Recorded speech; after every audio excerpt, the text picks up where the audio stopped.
നമസ്കാരം. ന്യൂസ് 18 പൊതുവേദിയിലേക്ക് സ്വാഗതം. ബി.ജെ.പിക്ക് ഭരണം തരൂ. 45 ദിവസത്തിനുള്ളിൽ പ്രധാനമന്ത്രി നരേന്ദ്രമോദി തിരുവനന്തപുരത്തെത്തും. 45 വർഷത്തെ വികസന മുരടിപ്പ് മാറും. വികസിത തിരുവനന്തപുരം സാധ്യമാകും. ഈ വാഗ്ദാനവുമായാണ് ബി.ജെ.പി തിരുവനന്തപുരം കോർപ്പറേഷൻ തെരഞ്ഞെടുപ്പിനെ നേരിട്ടത്. ജനങ്ങൾ ബി.ജെ.പിക്ക് ഭൂരിപക്ഷം നൽകി. പ്രധാനമന്ത്രി നരേന്ദ്രമോദി ഈ ഒരു മാസത്തിനുള്ളിൽ തന്നെ എത്തുകയും ചെയ്തു. പക്ഷേ പ്രതീക്ഷിച്ച വമ്പൻ പ്രഖ്യാപനങ്ങൾ ഒന്നും ഉണ്ടായില്ല. പറഞ്ഞതിലേറെയും ബി.ജെ.പിയുടെ പ്രതീക്ഷകളാണ്. കേരളത്തിൻ്റെ മാറ്റം തിരുവനന്തപുരത്തു നിന്നും തുടങ്ങും. കേരളം ഇനി ബി.ജെ.പിയുടെ കയ്യിൽ വരും. മാറാത്തത് മാറും. ഡബിൾ എഞ്ചിൻ സർക്കാർ കേരളത്തിലും വരും തുടങ്ങിയ പ്രതീക്ഷകളാണ് പങ്കുവച്ചത്.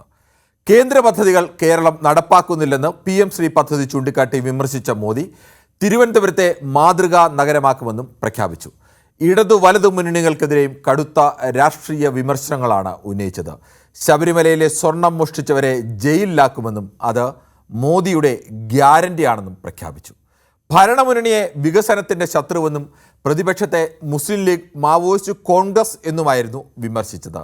കേരളത്തിൽ മാറ്റം തുടങ്ങിയെന്നും കേരളം ബി.ജെ.പിയുടെ കയ്യിൽ വരുമെന്നുമെല്ലാം അവകാശപ്പെടുമ്പോൾ ലക്ഷ്യമിടുന്നത് വരുന്ന നിയമസഭാ തെരഞ്ഞെടുപ്പ് തന്നെയാണ്.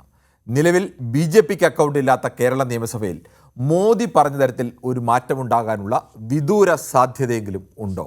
മോദിയുടെ ഗ്യാരണ്ടി കേരളത്തിൽ വോട്ടാകുമോ?